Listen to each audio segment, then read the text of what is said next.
Baru-baru ini beredar video memperlihatkan seorang wanita mendapati laron masuk ke dalam rumah malah dijadikan makanan viral di media sosial. Video tersebut diunggah oleh akun TikTok sebut saja Mbaksul020494, Jumat, 28 Oktober 2022. Laron sering muncul setelah hujan. Hewan kecil yang bisa terbang ini biasanya datang berkerumun, mengelilingi lampu. Kalau sudah begitu, biasanya lampu di rumah maupun di jalan, akan dipenuhi oleh laron terbang dan laron yang berjatuhan. Tapi apa jadinya jika laron dijadikan makanan seperti dalam video berikut ini? Dalam video memperlihatkan seorang wanita mendapatkan banyak laron masuk ke dalam rumah. Laron tersebut dikumpulkan wanita itu dan akan dibuatkan makanan peyek.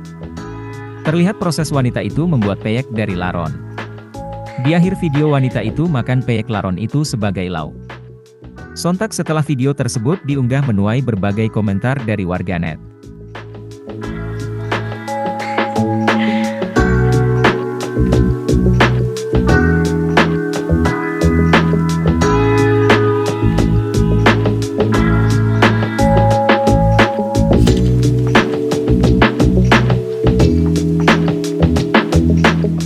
Terima kasih sudah nonton. Jangan lupa like, subscribe, dan share ya.